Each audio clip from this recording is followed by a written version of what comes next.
Everyone, स्वागत है आप सभी का आपके अपने educational platform the content cloud पर। सो कैसे हैं आप सभी की एग्ज़ाम की प्रिपरेशन आई होप अच्छी चल रही होगी। सो आज का ये सेशन होने वाला है सीडीपी से रिलेटेड, यानी बाल विकास शिक्षा शास्त्र। इसके आपके इम्पॉर्टेंट क्वेश्चन होते हैं, ठीक है। 30 क्वेश्चन आपसे पूछे जाते हैं, आपको करेक्ट आंसर देना होता है आपके एचटेट के एग्ज़ाम में, राइट। सो चलिए विदाउट एनी डिले शुरू करते। पहला क्वेश्चन है, निम्नलिखित में से कौन सा जन्मजात प्रेरक का उदाहरण है। निम्नलिखित में से कौन सा जन्मजात प्रेरक का उदाहरण है। पुरस्कार, भूख, दंड, प्रोत्साहन। यानी जन्म से ही जो आपका पाया जाता है, पुरस्कार या भूख या दंड या फिर प्रोत्साहन राशि।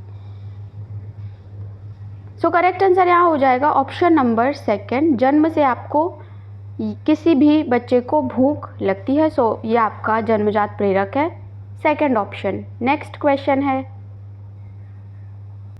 क्वेश्चन नंबर सेकंड है, विकास की किस अवस्था में बच्चे के शरीर में होने वाले यौन परिवर्तन प्रकट होने लगते हैं। पूर्व बाल्यावस्था, उत्तर किशोरावस्था, वयस्कता या फिर वयःसंधि। विकास की किस अवस्था में बच्चे के शरीर में होने वाले यौन परिवर्तन प्रकट होने लगते हैं। सो करेक्ट आंसर यहाँ पर क्या होगा, आप सभी को करेक्ट बताना है।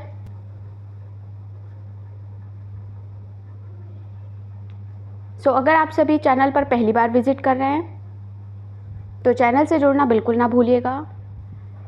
एचटेट की प्लेलिस्ट अवेलेबल है, उसमें आपके मैराथन क्लासेस हैं, प्रैक्टिस सेट्स हैं, तो उन्हें भी सॉल्व करिएगा, ओके। फोर्थ ऑप्शन यहाँ पर करेक्ट होगा, वयःसंधि, प्यूबर्टी, ओके। नेक्स्ट क्वेश्चन पर हम लोग चलते हैं। उद्योग बनाम हीन भावना चरण के लिए एरिक्सन द्वारा दिया गया आयु वर्ग क्या है। 6 से 11 वर्ष, 12 से 20 वर्ष, 3 से 6 वर्ष या फिर 18 महीने से 3 वर्ष। आपको बताना है उद्योग बनाम हीन भावना चरण के लिए एरिक्सन द्वारा दिया गया आयु वर्ग क्या है।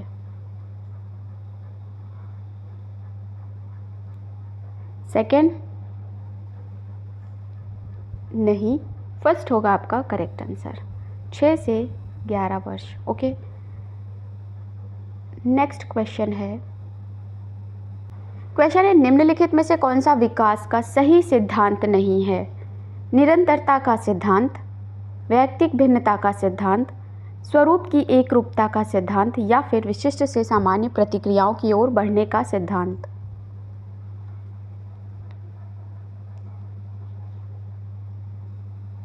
करेक्ट हो जाएगा विशिष्ट से सामान्य प्रतिक्रियाओं की ओर बढ़ने का सिद्धांत, ओके। फोर्थ ऑप्शन करेक्ट है। नेक्स्ट क्वेश्चन है,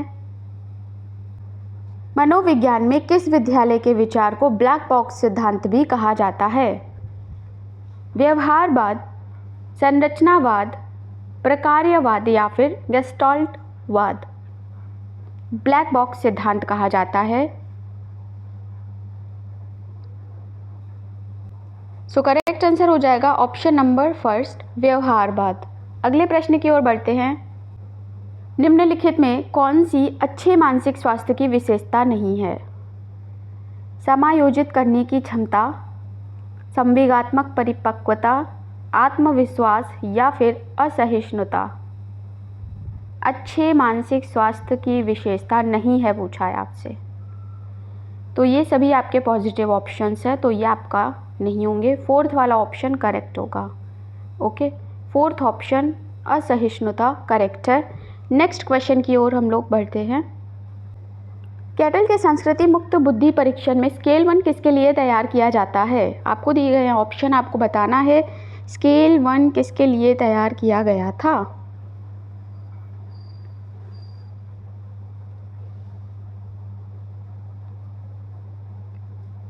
करेक्ट हो जाएगा सेकंड ऑप्शन, 4 से 8 वर्ष तक के मानसिक विक्षिप्त व्यक्ति के लिए, ओके। अगला है, निम्नलिखित में से कौन सा शब्द क्रिया प्रसूत अनुबंधन से संबंधित नहीं है। अंतर्दृष्टि, पुनर्बलन, सहज पुनः प्राप्ति या फिर विलुप्तीकरण। क्रिया प्रसूत अनुबंधन का सिद्धांत किसने दिया, आपको कमेंट में बताना है। कमेंट में बताइएगा कि क्रिया प्रसूत अनुबंधन का सिद्धांत किसके द्वारा प्रतिपादित किया गया था। एंड जो भी इससे संबंधित नहीं है वो है आपका अंतर्दृष्टि।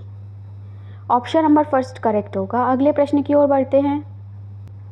सीखने की विभिन्न समस्याओं से पीड़ित बच्चों के लिए सबसे पहले किसने अधिगम अक्षमता शब्द की शुरुआत की थी।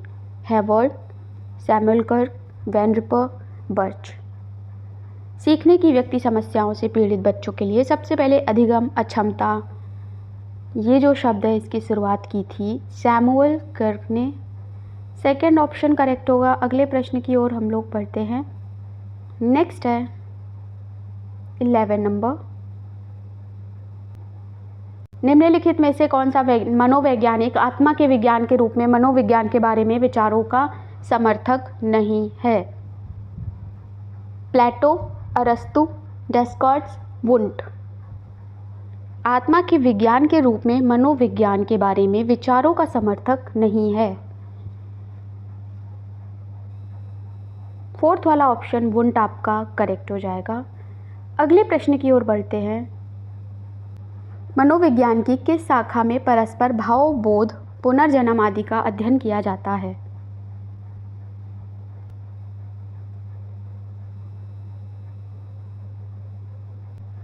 ऑप्शंस हैं आपके शारीरिक मनोविज्ञान, नैदानिक मनोविज्ञान, परामनोविज्ञान या फिर विकास मूलक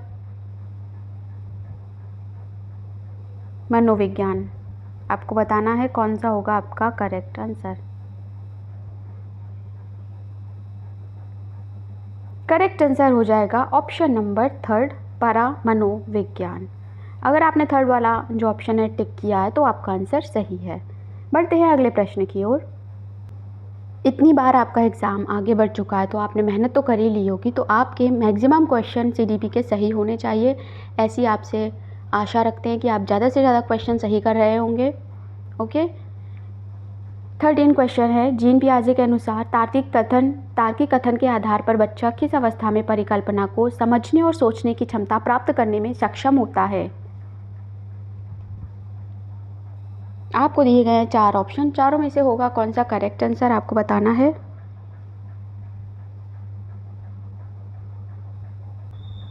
करेक्ट आंसर हो जाएगा ऑप्शन नंबर फोर्थ, 11 से 15 वर्ष। अगले प्रश्न की ओर बढ़ते हैं। निम्नलिखित में से कौन सा मनोविज्ञान मनुष्य की सोच, स्मृति, भाषा, धारणा आदि के बारे में अध्ययन करता है। मानवतावादी, संज्ञानात्मक, असामान्य या फिर नैदानिक। कौन सा आपका होगा करेक्ट आंसर बताना है आप सभी को। मनोविज्ञान मनुष्य की सोच, स्मृति, भाषा, धारणा आदि के बारे में अध्ययन करता है। करेक्ट आंसर हो जाएगा संज्ञानात्मक मनोविज्ञान। ओके, संज्ञानात्मक मनोविज्ञान सेकंड ऑप्शन। अगले प्रश्न पे बढ़ते हैं। क्वेश्चन नंबर 15 है। निम्नलिखित में से कौन क्रेट्समर द्वारा दिया गया व्यक्तित्व का प्रकार नहीं है। आपको दिए गए हैं 4 ऑप्शन, आपको बताना है कौन सा क्रेट्समर द्वारा दिया गया व्यक्तित्व का प्रकार नहीं है। करेक्ट आंसर क्या होगा आपको बताना है। सौंदर्य विषयक, ये आपका करेक्ट आंसर हो जाएगा, सौंदर्य विषयक। Okay, second option. अगला प्रश्न है। क्वेश्चन नंबर 16 है। जीन पियाजे द्वारा दिए गए नैतिक विकास चरण विषम लैंगिक पारस्परिकता के लिए आयु वर्ग क्या है। इसी प्रकार के प्रश्न आपसे आपके एग्जाम में भी पूछे जाएंगे, तो एकदम सीरियस होकर इन सारे क्वेश्चंस को सॉल्व करिए। ओके, तो जीन पियाजे द्वारा जो नैतिक विकास चरण विषम लैंगिक पारस्परिकता के लिए आयु वर्ग है वो है आपका 9 से 13 वर्ष। Option number 4। अगले प्रश्न की ओर बढ़ते हैं।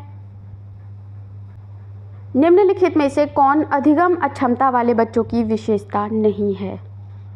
अवधारणात्मक प्रभावशीलता, भावनात्मक असंतुलन, ध्यान विकार या फिर आवेगशीलता।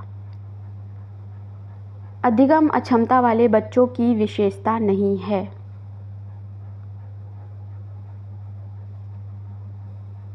सो करेक्ट हो जाएगा अवधारणात्मक प्रभावशीलता, ऑप्शन नंबर फर्स्ट। अगले प्रश्न की ओर बढ़ते हैं। नेक्स्ट है, गंभीर मानसिक मंद बच्चे का आईक्यू श्रेणी क्या होता है? गंभीर मतलब सीरियसली, जो सीरियस सिचुएशन होती है आईक्यू की, तो वो कौन सी होती है? आईक्यू कहाँ से कहाँ लाई करना चाहिए आपका? तो 20 से 35 आपका ये करेक्ट ऑप्शन हो जाएगा। ओके, 20 से 35। नेक्स्ट क्वेश्चन की ओर बढ़ते हैं।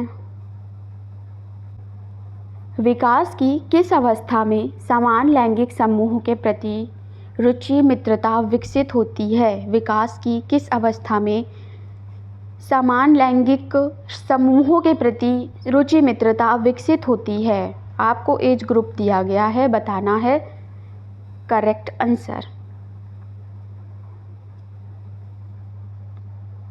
करेक्ट आंसर हो जाएगा 10 से 12 वर्ष, ऑप्शन नंबर थर्ड। अगले प्रश्न की ओर बढ़ते हैं। नेक्स्ट क्वेश्चन है, निम्नलिखित में से कौन सा यथार्थवादी चिंतन का प्रकार नहीं है? 4 ऑप्शन दिए हैं, चारों में से आपको बताना है यथार्थवादी चिंतन का प्रकार नहीं है।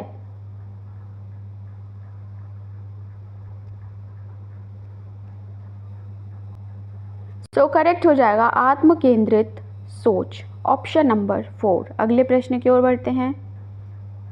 आत्म केंद्रित सोच जो है वो यथार्थवादी चिंतन का प्रकार नहीं है।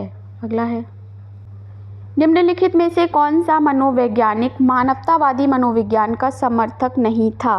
फ्रायड, मैस्लो, रॉजर्स या फिर आर्थर कॉम्स। मानवतावादी मनोविज्ञान का समर्थक नहीं था।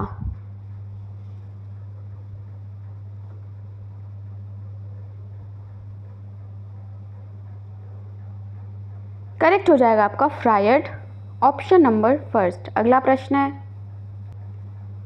क्वेश्चन है कि संरचनावाद के प्रतिपादक कौन थे? संरचनावाद के प्रतिपादक कौन थे? ऑप्शंस दिए हैं आपको, William James, William West, William Wundt या फिर विलियम हंट। संरचनावाद के प्रतिपादक,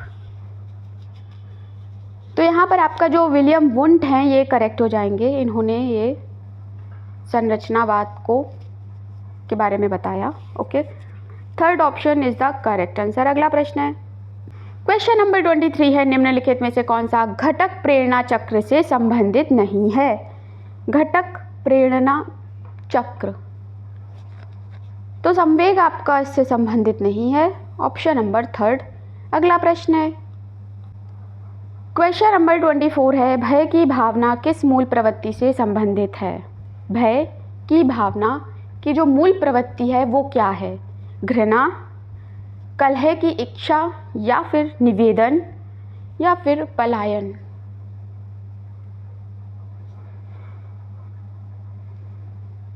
सो भय की भावना की जो मूल प्रवृत्ति है वो है आपका रॉकेट की तरह उड़ जाना स्थान से, यानी पलायन। ओके, भाग जाना, ठीक है।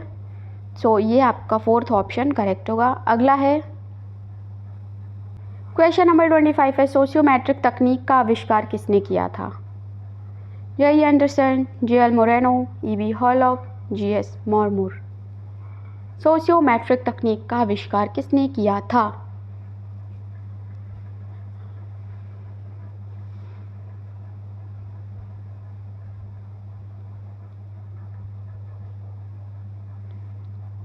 करेक्ट आंसर हो जाएगा जे मोरेनो, सेकेंड ऑप्शन। अगले प्रश्न की ओर बढ़ते हैं। प्रश्न है कि एरिक्सन के अनुसार व्यक्ति के मनोसामाजिक विकास की चौथी अवस्था कौन सी है? आपको दिए गए 4 ऑप्शन, बताना है कौन सी अवस्था है।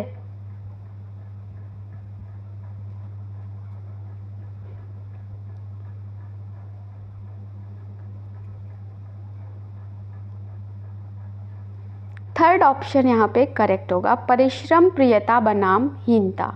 अगला प्रश्न है, रॉस के अनुसार विज्ञान विकास की कौन सी अवस्था को मिथ्या परिपक्वता अवस्था कहा जाता है?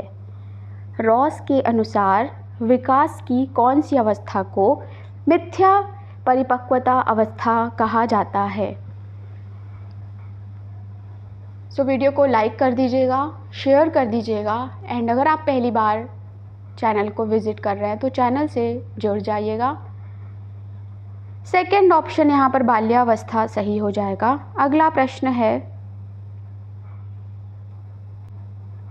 क्वेश्चन है कि जब कोई व्यक्ति अपने विचारों तथा क्रियाओं को किसी ऐसे दूसरे व्यक्ति के अनुरूप बनाना शुरू कर देता है जिसका वह अनुकरण करना चाहता है, तो इस प्रकार की क्रिया कौन से प्रकार की रक्षा युक्ति कहलाती है? तादात्म्यकरण, प्रक्षेपण, औचित्य स्थापना या फिर विस्थापन?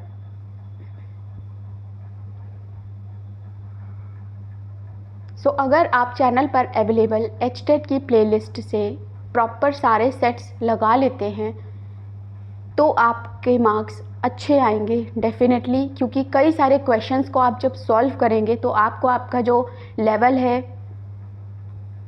वो भी पता चल जाएगा एंड आपको जो क्वेश्चन नहीं आ रहे हैं वो भी आ जाएंगे। तो ओवरऑल ये एक अच्छा स्कोर बनाएगा आपका। तो सारे ही सेट सॉल्व कर ले, मैराथन क्लासेस देख ले। ओके, यहाँ पर आपका तादात्म्यकरण करेक्ट आंसर हो जाएगा, ऑप्शन नंबर 1। अगले प्रश्न की ओर बढ़ते हैं। निम्नलिखित में कौन सा बाल्यावस्था का सामान्य भाषण विकार नहीं है? ऊर्जा की कमी, तुतलाना, अस्पष्ट उच्चारण, हकलाना।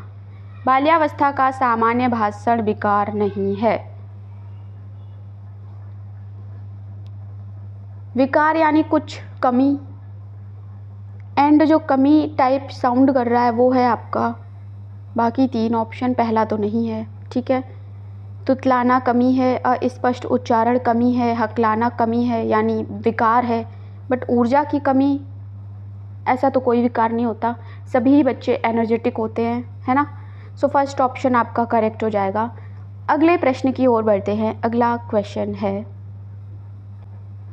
अगर आप चैनल पर अवेलेबल जो CDP की क्लासेस हैं वो सब देख लेते तो आपके 25 नंबर से नीचे तो कहीं गए ही नहीं। आपके जो मैक्सिमम मार्क्स हैं आपके आएंगे, तो आप सारे ही सेट सॉल्व कर लीजिएगा। ओके, क्लासेस को देख लीजिएगा। क्वेश्चन 30 है, जहाँ परिवार की बड़ी महिला नेता होती है वह मातृ केंद्रित समाज होता है। संपत्ति की सत्ता माता से पुत्री के पास आ जाती है। किस समाज का संदर्भ यहाँ दिया जा रहा है? एक विवाह प्रथा, पितृसत्ता, मातृ तंत्र या स्त्री द्वेष। CDP के कई सारे क्वेश्चन तो आपका अगर कॉमन सेंस आप लगाते हैं तो वो वहीं पर हल हो जाते हैं यानी सॉल्व हो जाते हैं। जैसे कि ये प्रश्न यहाँ पे मातृ केंद्रित की बात हो रही है, तो आपकी एक विवाह प्रथा का तो कहीं यहाँ पे चर्चा ही नहीं हुई है, तो ये आपका नहीं होगा। पितृसत्ता की बात ही नहीं है, क्योंकि मातृ केंद्रित समाज की यहाँ पर टॉपिक यहाँ पर बोला गया है, तो पितृसत्ता भी नहीं होगा। नेक्स्ट है आपका 4th वाला स्त्री द्वेष। स्त्री द्वेष कैसे हो सकता है जब यहाँ पे बड़ी महिला को नेता बनाया जा रहा है? तो स्त्री से द्वेष की तो कोई बात ही नहीं है। तो बाकी के 3 ऑप्शन आपके एलिमिनेट हो गए हैं, इसलिए जो 3rd ऑप्शन है ये आपका यहाँ पर करेक्ट हो जाएगा। तो इस तरीके से कई सारे प्रश्न जो हैं वो आपके कॉमन सेंस से यानी ऑप्शंस को एलिमिनेट करके आप उन्हें सॉल्व कर सकते हैं। ओके, यहाँ पर 3rd ऑप्शन आपका यहाँ करेक्ट हो जाएगा। ओके, एचटेट स्टूडेंट्स यहाँ फिनिश होते हैं आपके CDP के ये 30 क्वेश्चंस। आपके कितने क्वेश्चन सही हुए, कितने आपको पहले से आते थे, कमेंट सेक्शन में बताना बिल्कुल ना भूलिएगा। क्लास को लाइक कर दीजिएगा, शेयर कर दीजिएगा। मिलते हैं next practice set marathon class के साथ। तब तक के लिए थैंक्स फॉर वॉचिंग।